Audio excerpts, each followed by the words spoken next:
Okay जी, आज हम अपना चैप्टर का 10 नंबर चैप्टर में से अब हम फाइलम स्टार्ट करते हैं मोलस्का। ठीक है, तो आर्थ्रोपोडा तक जब तक आपने पढ़ा है वहाँ तक आपका टेस्ट होगा। और ये जो आज हम पढ़ रहे हैं ये अब हमारा फिर नेक्स्ट में कभी जब टेस्ट हमारा स्केड्यूल आएगा तो उस वक्त हम इसको इंक्लूड करेंगे फ्रॉम मोलस्का। ठीक है, मोलस्का के पहले एज यूजुअल करेक्टर इंट्रो में हम बताते हैं आपको कि मोलस्का मोलस्क एक वर्ड है जो कि फ्रेंच वर्ड मोलस्की से निकला है, विच ऑरिजिनेटेड फ्रॉम लैटिन वर्ड। ये लैटिन का फ्रेंच है, ठीक है ना, लैटिन से निकला हुआ, लेकिन फ्रेंच में इसको मोलस्की बोलते हैं और मोलस्कस बोलते हैं। फ्रॉम मोलिस मीन्स होता है सॉफ्ट बॉडी। तो ये एनिमल जो होते हैं ये बहुत सॉफ्ट बॉडीड एनिमल्स होते हैं और इनका जो स्ट्रक्चर है वो अब पॉसिबल होता है कि कवर अप हो जाए या फिर without cover, without shell, hard shell. ठीक है ना, दोनों सूरतों में हमें मोलस्का मिलते हैं और कुछ बहुत ज़्यादा शेल उसमें मौजूद होता है, कुछ में नहीं होता। लॉन्ग क्वेश्चन आप लोगों ने जो भी आपको मिलेगा उसमें आपको याद है कि मैंने आपसे कहा था एनिलिडा का और आर्थ्रोपोडा और मोलस्का, ये तीन फाइलम ऐसे हैं जो कि लॉन्ग क्वेश्चन में आपसे पूछे जाते हैं और इसमें आपको हेडिंग वाइज इसी तरह करेक्टर्स को बताना होता है। इंट्रो से शुरू करते हैं आप और फिर उसके करेक्टर्स को लेकर आते जाते हैं आहिस्ता आहिस्ता। तो हम ये कहते हैं कि जी ये सेकंड लार्जेस्ट फाइलम है, क्योंकि आपने कहा था, हमने आपको चार्ट एक दिखाया था, उसमें दिखाया भी था, शो ऑफ भी हो रहा था कि 8% हमारा ये है और बाकी जो 75+8% था वो आर्थ्रोपोड था। और दूसरी जो बड़ी फिगर थी 83 के बाद बनती, वो 8 नंबर है और वो है हमारा मोलस्का। तो ये सेकंड लार्जेस्ट इन्वर्टेब्रेट का फाइलम कहलाता है। डाइवर्सिटी के हिसाब से हम देखें तो एस्टिमेटेड जो आज तक हमें लिविंग मोलस्का की वैरायटीज नजर आती हैं 50,000 और मे बी के जो हमें अभी तक नहीं मिल सकी होंगी, तो वो अननेम्ड स्पीशीज वो 1,20,000 से भी ज़्यादा होंगी, पॉसिबल यही है। लेकिन डिपेंड करता है कि जब ये हमें मिलेंगी तो उसके बाद ही हम एक्चुअल पिक्चर्स हमारे सामने फिगर की आएगी कि क्या है। It is the largest marine phylum. समंदर में अगर आप बात करेंगे तो समंदरों में ये सबसे बड़ा फाइलम है। और मेरीन में अब तक जितने एनिमल्स आपको यहाँ में साइंटिस्ट को मिले हैं उनमें ये सबसे बड़ा फाइलम। हाँ बेटा, मैंने पहले चैप्टर नंबर 6 का कहा था, लेकिन अब चैप्टर नंबर 10 है। सर ने कहा कि जो अब करंट आप चला रहे हैं उसी का टेस्ट लीजिए, ज़्यादा बेहतर होगा। और फिर जो फिजिकल क्लास में होंगे तो फिर फिजिकल वाला टेस्ट ले लेंगे। ठीक है, तो अब हम जो ऑनलाइन क्लास ले रहे हैं तो ऑनलाइन वाला टेस्ट सर कह रहे थे कि वो इसलिए आपको ये मैंने कन्वर्ट कर दिया। तो ये हमारा जो जितना भी हमने समंदर से हमें एनिमल्स अब तक मिलते हैं या मिले हैं उनका 23% बनता है। Numerous Mollusca also live in fresh water terrestrial habitat. बहुत सारे ऐसे भी हैं जो फ्रेश वाटर में हमें मिलते हैं, टेरिस्ट्रियल मिलते हैं। और ये साइज और एनाटॉमिकली स्ट्रक्चर्स इनमें बड़ा वेरिएशन पाया जाता है, बहुत ही डिफरेंट आपको एनिमल्स मिलेंगे। और इसी तरह बिहेवियर इनका और इनका हैबिटेट वो भी बड़ा वैरायटी वाला, वैरायटी का मतलब होता है कि बहुत सारे तरीके से। ठीक है ना, size, this phylum includes most remarkable animal evolutionary variations in shape। हम इनकी एवोल्यूशन की अगर बात करें तो वहाँ पर भी बहुत सारी शेप में फर्क और साइज में फर्क नजर आता है। Smallest mollusca are not bigger than the sand grain. ठीक है, जो सबसे छोटा हमारा मोलस्का होगा वो हमारा सैंड है, रेत, उसका एक छोटा सा पार्टिकल अगर आप लेंगे तो उसके साइज के बराबर है। लेकिन जो सबसे बड़ा होता है 6 फीट तक, वो हमारा जाइंट स्क्विड। ठीक है, इसको डेविल फिश भी कहते हैं। कॉमनली, वरना ये बायोलॉजी में इसको स्क्विड का नाम देते हैं। और ये 6 फीट तक की साइज में भी हमें नजर आता है। एग्जाम्पल में भी डायग्राम में आपको दिखाएंगे स्क्विड, लाइक आपको अगर याद हो ऑक्टोपस, ठीक है ना, उसी तरह से ये octopus. Largest invertebrate giant squid is the largest invertebrate है, और 18 metre long including the tentacles, tentacles को मिलाकर, सिर्फ बॉडी की साइज में बल्कि इसके आगे जो इसके टेंटिकल्स निकले हुए हैं उनको मिलाकर ये 18 मीटर तकरीबन नज़र आता है हमें। और वज़न इसका 1800 kg, जो अब तक आपको मिला है जब मछलियों के फिशिंग करने जाते हैं ना, हमारे शिप्स, बड़ी बड़ी शिप्स जाती हैं समंदर के डीप में, तो उनके जाल में बाज़ दफ़ा हमारे ये स्क्विड भी फंस जाते हैं। तो उन्होंने जाल फेंका हुआ, उसमें मछली भी आ रही हैं और दूसरे एनिमल्स भी आ रहे हैं। तो जो लार्जेस्ट स्क्विड्स अब तक नज़र आया है वो 18 मीटर, और उसका वजन 1800 kg। Body is divided into head, mantle, foot and visceral mass. अब इसकी बॉडी के जो है ना, वो हमने 4 हिस्से देख नजर आते हैं। एक होता है हेड, सर जिसे आप कहते हैं। फिर आमतौर पर जो शेल्ड एनिमल्स हैं उनके अंदर एक कवरिंग मौजूद होती है बॉडी के ऊपर भी और शेल के अंदर भी, उसे मेंटल कहा जाता है। और हेड के साथ ही अटैच होता है बाज दफा फुट, सर के साथ ही नीचे पाँव, ठीक है ना, बाद में नहीं भी होता। तो जमीन पर अगर आपने गार्डन स्नेक चलते हुए देखी हो तो उसका पाँव आपको बहुत लंबा सा एक नीचे नजर आएगा। और फिर फोर्थ पार्ट्स का विसरल मास कहलाता है। विसरल मास में इसके तमाम जो सिस्टम है, like reproductive, digestive, excretory, respiratory, वो इसके विसरल मास में होते हैं मौजूद, तो उसे हम विसरल मास कहते हैं, ठीक है। लाइवा को स्क्रीन शो नहीं हो रही, लाइवा अपने को दोबारा रिकनेक्ट करके देखो। हमारे बच्चों के पास, एक दो के पास नहीं हो रही थी लेकिन बाद में आ गई जब रिकनेक्ट हुए। Head bears a mouth, head में इसके माउथ है, और इसके पास टेंटिकल्स होते हैं। ये टेंटिकल्स नाइडेरियंस वाले नहीं होते, जैसे नाइडेरियन में हमारे टेंटिकल्स थे और टेंटिकल्स पर निमेटोसिस्ट लगे थे, ये वो वाले नहीं। ये सिर्फ किसी चीज को छूने और उसको पकड़ने के काम आते हैं, ग्रिप करने के काम आते हैं। इनमें जहर नहीं होता। अ पेयर ऑफ आइस, इनकी आंखें आपको मिलेंगी, ये हम देख लेते हैं।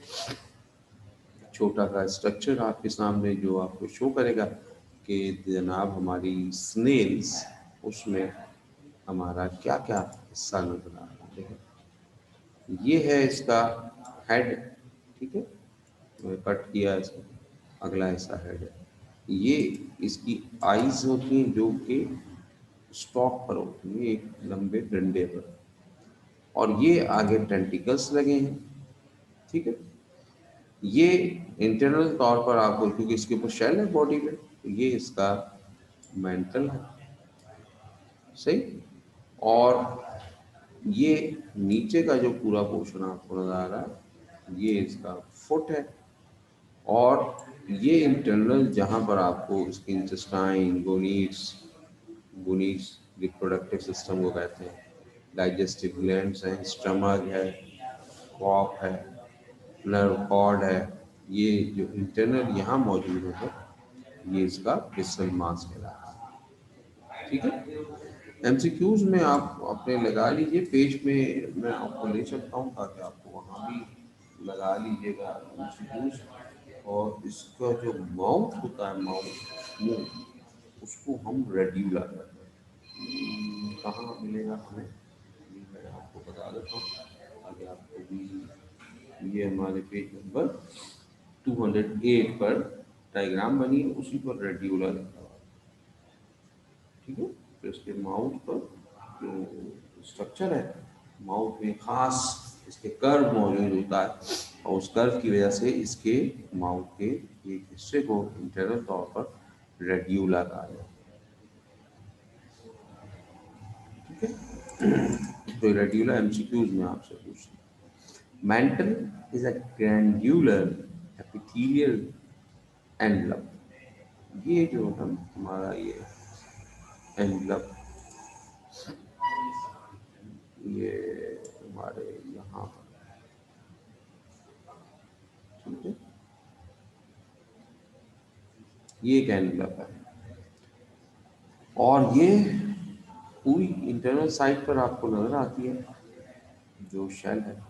Maintain closes a cavity on the dorsal side of the mass. This cavity is called mental cavity. इसने उठाकर एक कैविटी बना दी है शेल और बॉडी के दरमियान।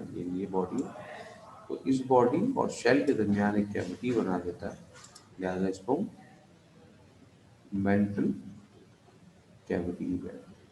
एमसीक्यूज में आपसे mouth of the radula, mouth of the Mollusca is called dash radula. Page number 208 पर डायग्राम बनी है, उसमें भी लिखा हुआ है।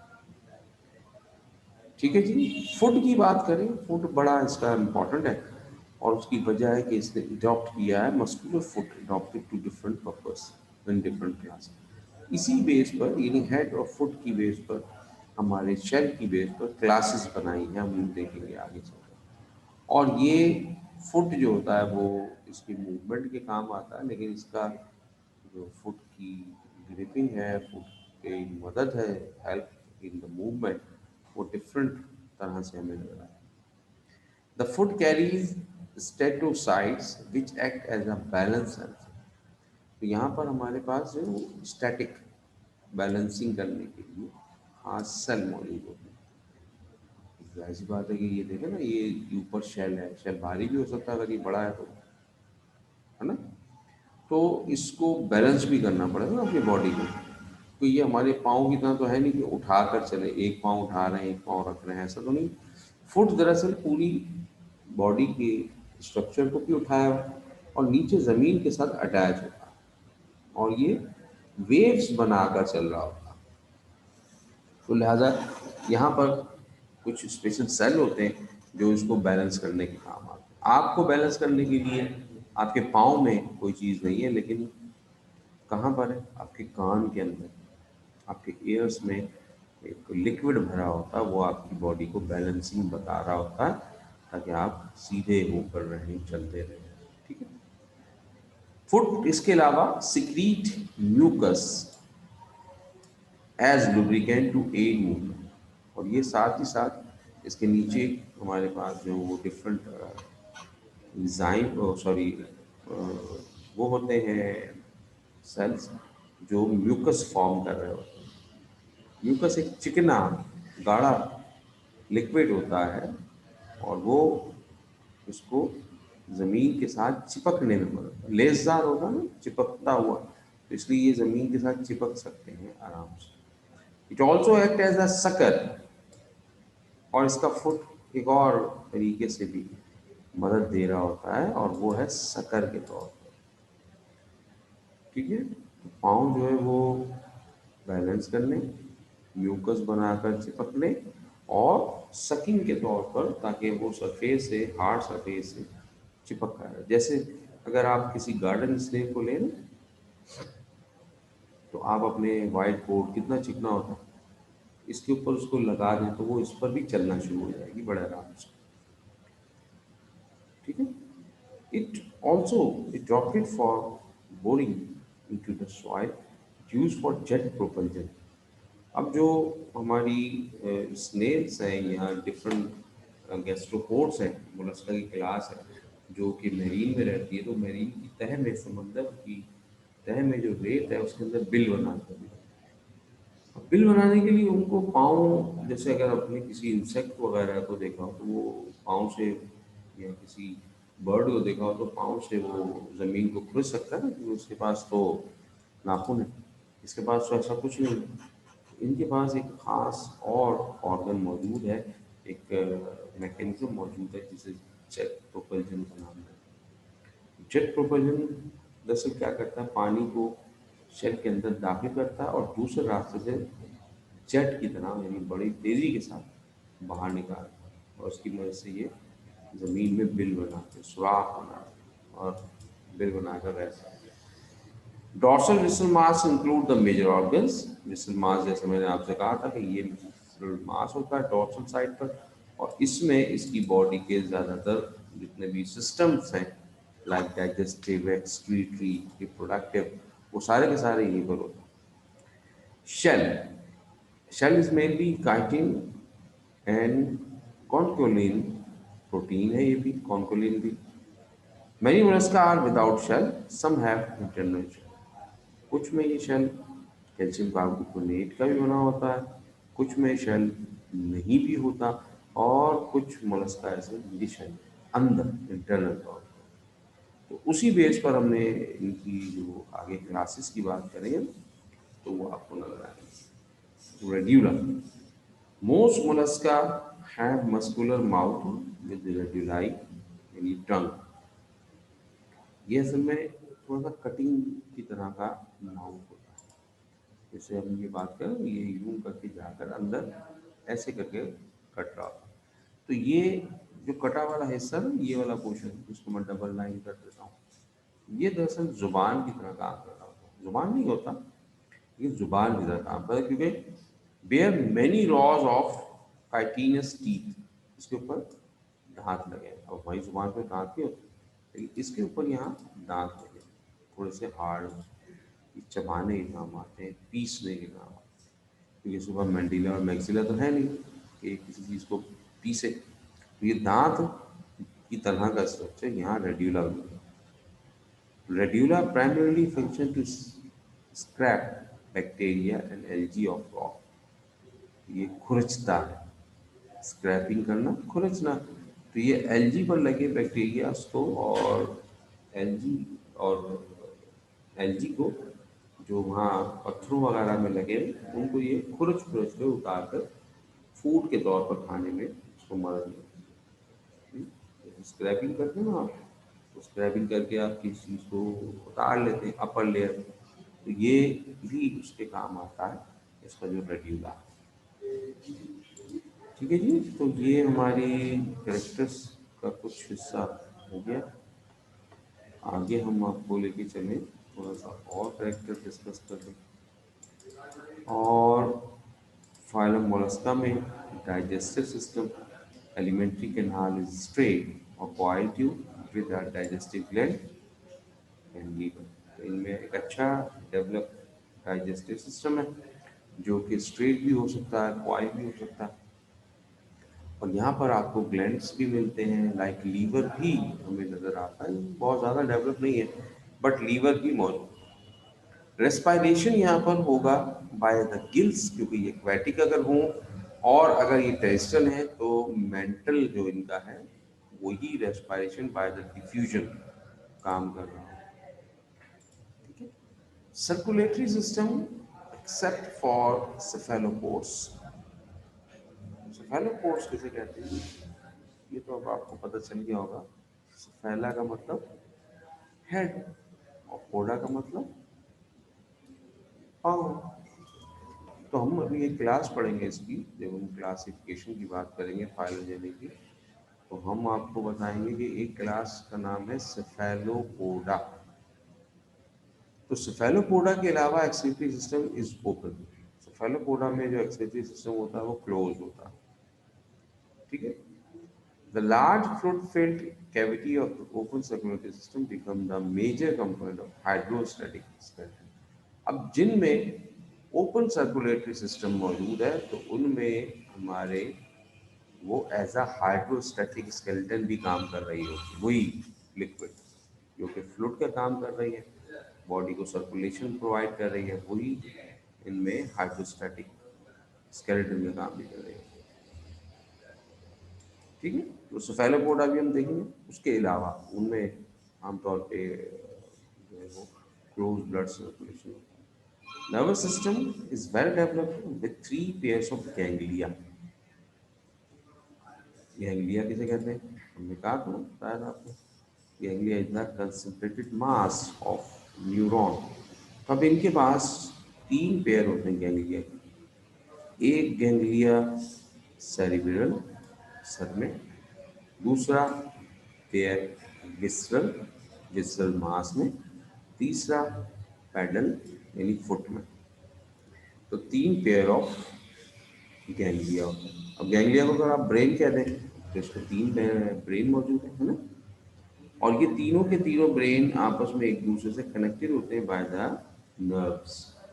ठीक है, नर्व्स जो है वो एक्चुअल कनेक्शन होता है नर्व सिस्टम का, जो ज़रूरी है, वरना बगैर कनेक्शन के तो कोई काम नहीं। अब ये देख लें कितना इम्पॉर्टेंट है हमारा एक छोटा सा एनिमल जिसके बाद 3 दिमाग है, तो कितना दिमाग का दौर है। लेकिन हमारे पास तो एक दिमाग का जगह मौजूद है, लेकिन कभी कभी ऐसा लगता है कि दिमाग गायब है ही नहीं उसमें। तो excretion take place by the paired metanephridia. यहाँ पर एक्सक्रीशन जो होता है वो किडनी नहीं है, लेकिन पेयर ऑफ द मेटानेफ्रीडिया मौजूद है। नेफ्रीडिया हमने कहा था एक्सक्रीशन के काम आते हैं, बिल्कुल सेम वही काम कर रही है kidney. Locomotion by the muscular foot, अभी हमने फुट दिखाया था आपको, उसकी मदद से लोकोमोशन करते थे। मगर कुछ ऐसे सम मोलस्का आर ससाइल, बहुत कम तादाद ऐसी है जो ससाइल होते हैं और किसी और के साथ जिंदगी गुजारना, किसी और एनिमल या प्लांट के साथ या रॉक के ऊपर अपनी जिंदगी गुजार। ठीक है, इनमें रिप्रोडक्टिव ऑर्गन डायेशियस या मोनोएशियस। डायेशियस का मतलब मेल फीमेल अलग अलग हो सकता है। मोनोएशियस एक ही एनिमल के अंदर मेल और फीमेल रिप्रोडक्टिव सिस्टम प्रेजेंट है, तो उसे कहा जाता है मोनोएशियस। ठीक है, डायेशियस का मतलब होता है कि मेल एक अलग एनिमल होगा, फीमेल एक अलग एनिमल होगी। और मोनोएशियस का मतलब है कि एक ही एनिमल है, उसमें मेल रिप्रोडक्टिव सिस्टम भी है और female reproductive system. 1 or 2 gonads with gonoducts. अब इसमें बाज दफ़ा पेयर भी होता है गोनीड्स का। गोनीड किसे कहते हैं? गोनीड्स अगर मेल में बात करेंगे तो उसको कहते हैं टेस्टीज, और अगर फीमेल में बात करेंगे गोनीड्स की तो वो कहलाएंगे ओवरीज। तो इनमें टेस्टीज अगर मेल है तो टेस्टीज होंगे वो कुछ में सिंगल हो सकते हैं पेयर, और अगर फीमेल है तो उसमें ओवरी मौजूद होगी सिंगल या पेयर में, और वो कनेक्ट होगा डक्ट के साथ, क्योंकि डक्ट जो है बॉडी से बाहर उनके एग्स को या स्पर्म को लेकर आएगी। तो डक्ट्स भी होना जरूरी। फर्टिलाइजेशन एक्सटर्नल और internal, development direct through free larval form. Fertilization body से बाहर भी हो सकती है, बॉडी के अंदर भी हो सकती है, डिफरेंट एनिमल्स में, डिफरेंट क्लासेस में। और डेवलपमेंट जो होती है वो फ्री लार्वल फॉर्म में, यानी लार्वा होते हैं फ्री लिविंग, और वो आज़ादाना घूम कर अपनी ज़िंदगी गुजारते हुए एडल्ट फॉर्म में कन्वर्ट होते चले जाते हैं, मेटामॉर्फोसिस होता रहता है। Larva, there are 3 types of larva found in mollusca known as trochophore, veliger और ग्लोक्कीडियम। हमारी बुक में ट्रोकोफोर ही लिखा होगा, तो आप अपनी एमसीक्यूज में लगा दीजिएगा ट्रोकोफोर लार्वा। ठीक है, ये बुक में आपको एमसीक्यूज बता देते हैं ताकि आप वहाँ पर लाइन कर लीजिएगा। जनाब कहाँ जाओगी, पेज नंबर 209 पर बोल्ड वर्ड में लिखा हुआ चौथे पैराग्राफ में प्रोकोफोर लार्वा। ठीक है, तो प्रोकोफोर लार्वा जो है वो हमारा यहाँ मौजूद होता है। और ये जो हमारे अगेन डायग्राम है जिसमें आपकी सारे सिस्टम्स नज़र आ रहे हैं। रेड्यूला आपको फिर नज़र आ रहा है, मेंटल ये लेयर है जो शेल के साथ साथ है वो भी नज़र आ रही है। ठीक जनाब, ये हमारी हो गई कैरेक्टर्स ऑफ द मोलस्का। तो लॉन्ग क्वेश्चन जब आप लिख रहे हो तो इस तरह हेडिंग लगाकर तुम तमाम चीज़ों को अलग अलग करके लिखो। ठीक है, फिर आप डायग्राम बनाने की जरूरत नहीं है उसमें। फिर आप क्लासिफिकेशन अगर लिखते तो उसमें हम पहले क्लासेस बता देते हैं कि इसमें कितनी क्लासेस हैं।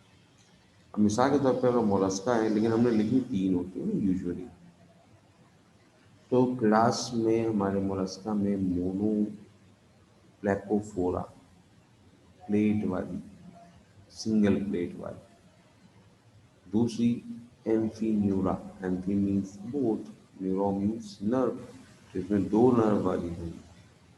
तीसरी क्लास है स्केफोपोडा, स्केफो मीन्स का बोट लाइक, किश्ती होती है कश्ती, वैसे इसके फुट होते हैं, पाँव होते हैं।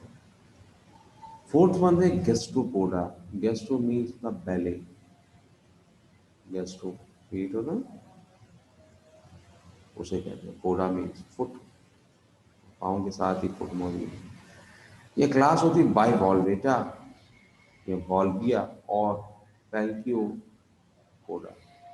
पेल्कीज मीन्स होता है हेड या पोर्ट्स मीन होता है फुट, तो इसके जो है पाँव वो अंदर बंद होते हैं पेल्कीज में, और वो खुल कर बाहर आता है। तो बाइवॉल्व, 2 वॉल्व होते हैं, 2 शेल होते हैं। आपने देखा होगा अगर आप कभी सीवी वगैरह गए, वहाँ पे शेल जो है वो डबल भी पड़े होते हैं, 2 खुले हुए।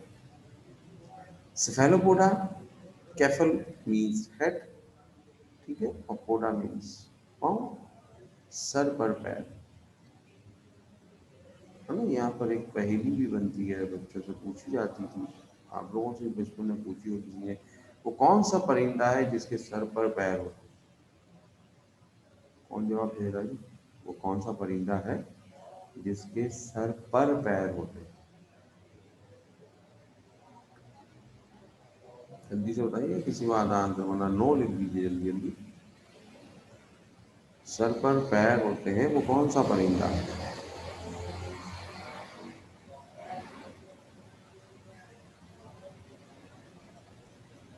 एक आंसर आया जी, हानिया ने कहा कि सबके। वेरी गुड, बिल्कुल ठीक कहा जी, लाइबा ने भी कहा, बता दिया होगा किसी ने। हाँ, मैंने ही बताया था सर। सारे परिंदों के सर पर पैर होते हैं जी, सर पर और पैर भी सबके होते हैं, बिल्कुल गुड। तो इसके सर पर पैर होते हैं, ये पर कौन सा, वो पर विंग वाला पर नहीं, सर के साथ अटैच होते हैं, तो इसको हम कहते हैं सेफेलोपोडा। सेफेला मीन्स सर और पोडा मीन्स पाँव, तो इसके सर के साथ ही पोडा अटैच है। अब यहाँ पर 6 क्लासेस हैं, लेकिन जब मोलस्का का लॉन्ग क्वेश्चन आपसे हमसे पूछा जाए तो हमने 3 क्लासेस को डिस्क्राइब करना है, क्योंकि 3 ही क्लासेस आपके पास हमारी बुक में नंबर 4, नंबर 5, नंबर 6 ये मौजूद है। नंबर 1, 2, 3 मौजूद नहीं, उनके नाम तो मौजूद है, लेकिन उनकी उनकी करेक्टर्स हमसे यहाँ डिस्कस नहीं किए गए। तो हम भी करेक्टर तो जाहिर सी बात है ही नहीं आपकी सिलेबस में, तो फिर हम उसको डिस्कस नहीं कर रहे, लेकिन 3 क्लासेस हमारे पास हैं, ठीक है। हम 3 क्लासेस को यहाँ डिस्कस करेंगे, नंबर 4, 5, 6। पहली क्लास हम अपने बात करते हैं और उससे कहते हैं कि gastropoda, largest class of this phylum recognized by the spiral shell. इनकी बॉडी पर जो शेल होता है वो जरा घूमा हुआ सा हमें नजर आता है, स्पाइरल लाइक नजर आता है, और ये सबसे बड़ी क्लास है इस फाइलम की। गैस्ट्रोपोड्स बहुत है, मीठे पानी में भी, नमकीन में भी, है ना, और टेरेस्ट्रियल भी, तो ये आपको हर जगह मिल जाते हैं gastropods. Body is covered by spirally coiled shell, may be absent in some species. अगर आपने एक बड़ा अच्छा, बड़ा खूबसूरत, खूबसूरत नहीं कहेंगे, हमें तो अजीब सा ही आपको लगेगा, लेकिन जो बायोलॉजिस्ट है, बच्चे हमारे बायोलॉजी पढ़ना चाहते हैं या उनको एनिमल से शौक है, तो उनको ये खूबसूरत लगेगा। स्लग हम उसे कहते हैं, स्लग, वो बगैर शेल के होते हैं, ठीक है। वो भी पार्क वगैरह में, बाग में आपके, या क्यारी जो हमारी होती है छोटी घरों में, वहाँ पर भी कहीं ना कहीं से आपके घर आ गया तो मिल जाएगा। One end of the shell is open and provided with operculum which close the shell. तो अभी हम दिखाते हैं आपको पिक्चर, तो उसमें आपको दिखाएंगे कि इनका एक साइड जो होता है ना शेल का, वो खुला हुआ होता है, लेकिन उसके ऊपर कवरिंग होती है, अंदर की साइड से होती है कवरिंग, ऊपर से नहीं होती, और वो ये ही ओपन और क्लोज कर सकता है। तो वो ओपर्क्यूला जो शेल का ओपनिंग हिस्सा है वो उसको हम ओपिक्यूला कहते हैं। Body is symmetrical, asymmetrical, but they are symmetrical during embryonic stage by torsion. ठीक है, इनकी बॉडी को अब हम कॉइल है ना शेल, तो वो कॉइल होते थे एक जगह से छोटा होगा एक जगह से बड़ा होगा। जहाँ से उसकी ग्रोथ हो चुकी होगी यानी ये फर्स्ट टाइम तो वो बड़ा हो गया होगा, और जहाँ से ग्रोथ हो रही होगी लास्ट टाइम वहाँ पर वो छोटा होगा। तो इसलिए हम इसको कहते हैं कि ये बॉडी होगी एसिमेट्रिकल होती है एडल्ट फॉर्म में, लेकिन एम्ब्रियोनिक स्टेज में आपको ये कैसे मिलेगी, सिमेट्रिकल मिलेगी, और ख़ास तौर पर वहाँ पर टॉर्जन पाया जाता है। टॉर्जन किसे कहते हैं, टॉर्जन अभी हम पिक्चर में भी देखेंगे और आपको यहाँ भी दिखा दें। ये मैं बना रहा हूँ एक गार्डन स्नेल के लिए, ठीक है, तो ये इसका ऑपरक्यूलम, ठीक है, ओपन वाला है, और ये इसकी यूं करके कॉइलेशन शुरू होती है। और फिर ये ऐसे करके,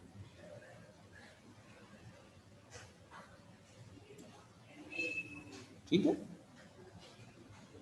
तो इस कॉइलेशन को कहा जाता है टॉर्जन, क्योंकि ये टॉर्जन होता है 180 डिग्री पर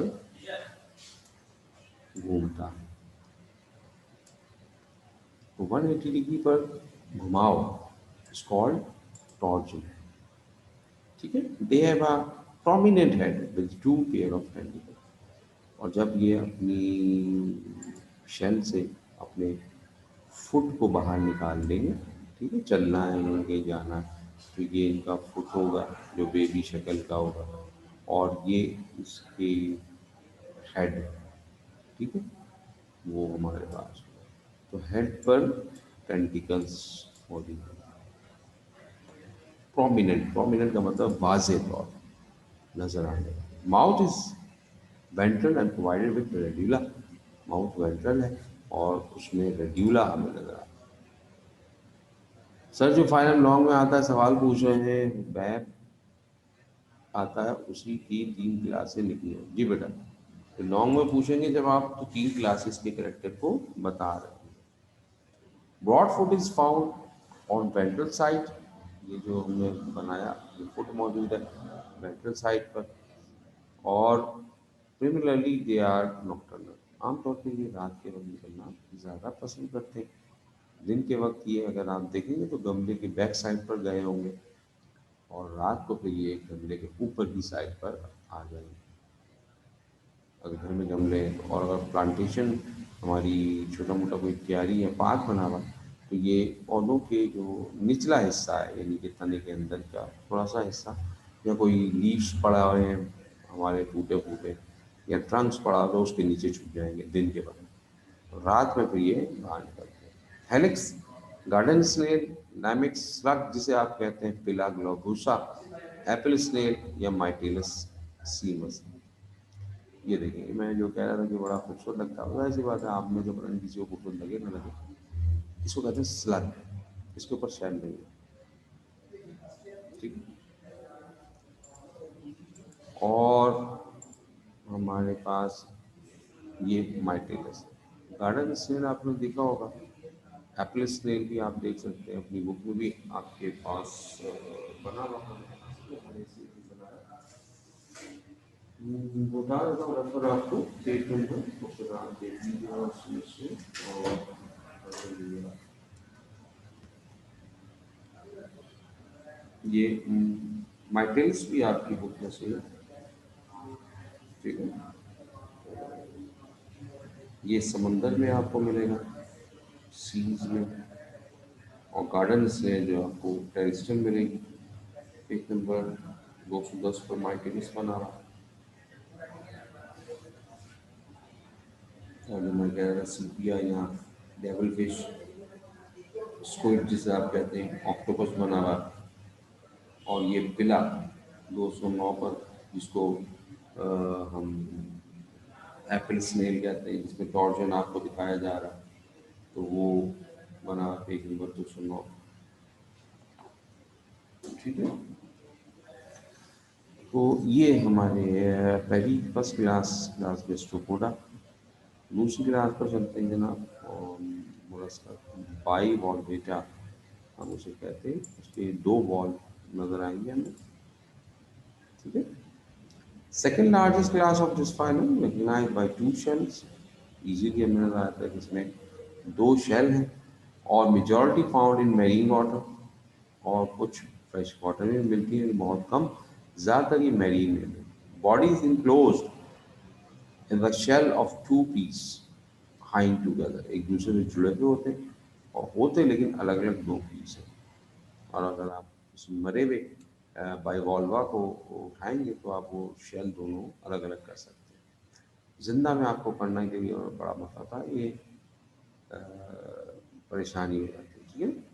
the head is rudimentary, rudimentary का मतलब होता है छोटा, कम, और रेड्यूला उसमें एब्सेंट होता है। अब इसमें रेड्यूला नहीं है, तो इनकी फूड, खाना पीना ज़रा अलग है, तो इसलिए इनका रेड्यूला भी इनको जरूरत नहीं। Foot is ventral and laterally compressed, suited for creeping and boring in the soft mud or sand। तो ये जो समंदर की जो सॉफ्ट मट्टी, हमारी रेतीली मट्टी जो सैंडी सॉइल कहते हैं, उसमें बिल बनाने में इनको मदद मिलती है। और इसके अलावा इनका जो बाकायदा तौर पे क्रीपिंग करने का, यानी कि चलने का, उसमें भी फुट इनकी मदद करता है। Mental is bloomed consisting right and left lobes, ये इनकी बड़ी इंपॉर्टेंट करेक्टर है। और दूसरे तमाम हमारे जो मोलस्का हैं उनसे अच्छा इनका मेंटल होता है, और दोनों अलग अलग लोब, यानी राइट एंड लेफ्ट लोब पर उसकी डिवीजन हो जाती है, क्योंकि दो शेल हैं तो इसी तरह से उनके दो अलग अलग लोग बनाते हैं। अच्छा, ब्लूम इसलिए है कि अगर आपको इत्तेफाक, मैंने आपसे कहा कि अगर आपने शेल उठाया हो समंदर के किनारे से, तो फिर आप देखिएगा, अगर बिल्कुल फ्रेश मिल जाए ना, यानी कि बिल्कुल अभी ही मरा हो वो, तो आप देखिएगा उसको थोड़ा सा टर्न करके शेल को इनर साइड से, तो उसमें आपको डिफरेंट कलर की शेड्स नजर आ रहे हैं, शेड ही होगा, ठीक है ना। तो इसलिए हम कहते हैं bloom time. Gills are paired and found on both side of the, gills इसमें मौजूद होते हैं जो पेयर की शक्ल में और पाँव के दोनों साइड पर होते हैं, ताकि ये सांस आराम से ले। They have economic value because the shell is used for decorative purpose and pearls are used as ornament। इन्हीं बाइवलवेटा की एक टाइप है पर्ल ऑस्टिल, उसी से हमें पर्ल हासिल होती है, नेचुरल मोती, है ना। नेचुरल मोती ना, उसकी बात हो रही है, बाकी मोती तो आगे प्लास्टिक के ही बन रहा है। तो नेचुरल जो मोती हैं वो इसी से हासिल होते हैं, और इसी तरह इनके जो शेल हैं उनको मुख्तलिफ डेकोरेशन के पीस बनाने में इस्तेमाल करते हैं। कभी क्लिफ्टन आप जाएँ तो आपको वहाँ पर ये है ना, फोटो फ्रेम बने हुए मिलेंगे डिफरेंट किस्म की, उन्होंने डेकोरेटिव पीस बना रखे होंगे, लाइक टिश्यू पेपर का बॉक्स बना हुआ होगा, इन्हीं के शैल होंगे। यूनियो फ्रेश वाटर मसल या पेक्टिन स्केलोप्स और पर्ल ऑस्टर, ये है हमारा यूनियो, ठीक है। और इसकी बाकायदा फॉर्मिंग भी होती है, और ये वो एज अ फूड भी यूज़ किया जाता है, खाया भी जाता है। और ये हमारा पर्ल ऑस्टर, जिसमें मोती बनता है, वो, और मोती बनने का अमल हम शॉर्ट में एक अलग से क्वेश्चन भी करते हैं, ठीक है।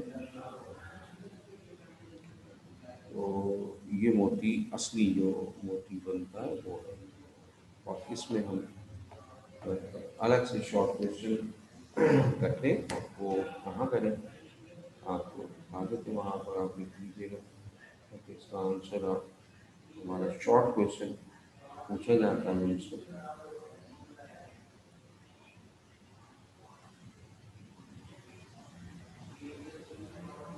ठीक है, ये है पेज नंबर 211 पर, इकोनॉमिक इम्पोर्टेंस। ये अलग है क्वेश्चन, इसमें आपसे इकोनॉमिक इम्पोर्टेंस ऑफ मोलस्का, वो अभी हम बाद में बात करते हैं। पहले इसकी 2 4 5 6 लाइन से आपकी शुरू हो रहा है। यहाँ भी मैंने लिख दिया आपको नोट, क्वेश्चन आपसे पूछे Define the pearl formation. Define the pearl formation in mollusca.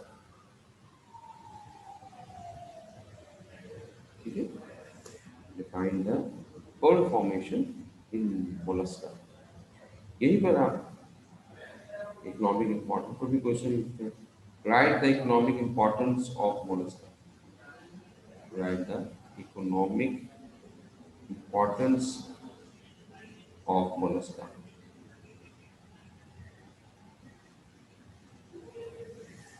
ठीक है, तो इकोनॉमिक इम्पोर्टेंस ऑफ मोलस्का में जब आप बात लिख रहे होंगे तो वहां पर आपको पर्ल फॉर्मेशन नहीं बतानी, ये तो बताना है कि पर्ल बनता है जी इसमें, और वो बड़ा काम का होता है. उससे हम जो है वो मेडिसिन के तौर पर भी यूज़ करते हैं, उसको ज्वेलरी में भी यूज़ करते हैं, लेकिन हम उसमें पर्ल फॉर्मेशन नहीं बताएंगे जब इकोनॉमिक इम्पोर्टेंस बताएंगे. और जब हम अपने बता रहे होंगे पर्ल फॉर्मेशन, उसमें फिर आप बताएंगे कि जनाब ये कैसे पर्ल फॉर्म होगा. ठीक है, तो अब हम दिखाते हैं आपको कि पर्ल कैसे बनता है.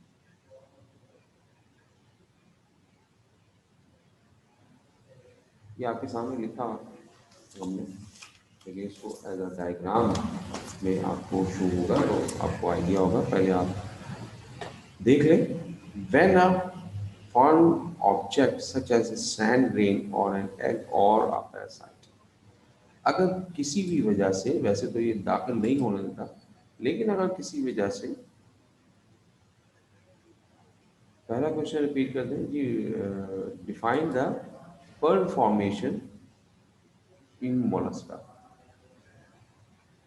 तो वैसे तो ये ऐसा हमें खुला हुआ लगा, ये तो मरा हुआ उसके बाद हमें खोला हुआ, लेकिन जब जिंदा होता है तो उसको खोलना इतना आसान नहीं होता. बहुत जोर लगाना पड़ता है, बाकायदा तौर पे इसके टूल्स बने हुए ओपन करने के लिए, क्योंकि ये जो है बॉर्डर है ना, यहाँ पर मसल्स होते हैं, उनको अटैच करके रखते हैं. ठीक है, तो इसके अंदर पूरा एक सिस्टम है जिसके थ्रू ये पानी को बार बार बाहर निकालता है. ठीक है ना, और पानी को बाहर निकालने पर इसमें यही मेथड यूज किया जाता है कि पानी जो है वो यूं सर्कल से घूमता हुआ बाहर की तरफ निकल जाए, और उस पानी की मदद से इसके अंदर कोई भी सैंड का पार्टिकल या कोई और ऑब्जेक्ट या कोई पैरासाइट वो रुक ना पाए, क्योंकि इसकी बॉडी होती है सॉफ्ट. तो अगर वो आगे आ गया, कहाँ, gets in between the shell and the metal.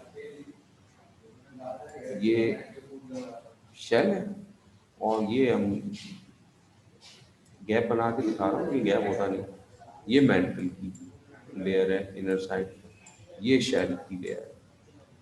तो अगर वो पार्टिकल यहाँ कहीं बीच में आकर फंस गया तो इसकी मेंटल और इसकी बॉडी को डैमेज कर देगा. ठीक है, रगड़ लग लग कर वो खराब कर देगा, टूट जाएगी, जख्म हो जाएगा, और फिर ये इसके लिए मुश्किल हो जाएगा जिंदा रहना, बचना. ठीक है, तो between the shell and mantle, the mantle is stimulated to secrete concentric layer of nacre. अगर किसी वजह से ये आ गया, टाइम खत्म भी, बच्चे कह रहे हैं रुक जाओ बेटा, ये टॉपिक तो खत्म करो, टाइम पे खत्म करते हैं, छोटा सा टॉपिक है. अगर ये किसी वजह से आ गया, ठीक है, तो फिर हमारे इसने क्या करना है. ठीक है, ये एक लेयर फॉर्म कर देता है और वो कहलाती है इसके दरमियान, उसको कहते हैं nacre. Mixture of calcium carbonate and protein. ये लेयर जो बनती है उसमें कैल्शियम कार्बोनेट और प्रोटीन होती है, और ये लेयर अब बार बार इस पर कवरिंग करती रहेगी. एक लेयर जो बार बार बनती है, और उसकी मदद से ये गोल गोल पर होते होते होते होते गोल बड़ा मोती बन जाए. ठीक है, ये हमारे पास अपनी आपको डायग्राम भी है, थोड़ी सी देर के लिए आप ये भी देख लें. ये ठीक है। ये देखिए ये शेल थी और ये मदर ऑफ पर्ल जो मेंटल के दरमियान बना, ये मेंटल की लेयर है और इसके दरमियान जो लेयर बनने लगी है नेकर, उसको हम कहते हैं मदर ऑफ पर्ल, क्योंकि उससे मदर से पर्ल फॉर्म बनी, पर्ल फॉर्मेशन होती है, तो इसलिए हम उसको मदर ऑफ पर्ल कहते हैं। ये कोई भी पार्टिकल है, कोई बॉडी, कोई जर्रा, कोई चीज़, कोई बैक्टीरिया, वो आकर यहाँ फंस गया तो इसको निकाल तो सकता नहीं अभी। तभी क्या करता है, एक मेंटल को कवरिंग बनाना शुरू करता है, आहिस्ता आहिस्ता बड़ी होती जाती है और उसके गिर्द एक पूरी कवरिंग बनाकर छोड़ देता है। इस कवरिंग के ऊपर फिर मजीद कवर चढ़ता रहता है वक्त के साथ साथ, तो एक पूरा गोल मोती बन जाता है। ठीक है जी, यहाँ तक के लिए अगर कोई बात है, कोई सवाल है तो वो पूछे, बाकी जिसे सवाल नहीं पूछना हो बेशक जा सकता है, उसके लिए मेरी दुआएं, अल्लाह ताला उनको खैर खैरियत से रखे, और जो सवाल करना चाहते हैं वो सवाल कर लें, मैं उनको जवाब दे दूँ।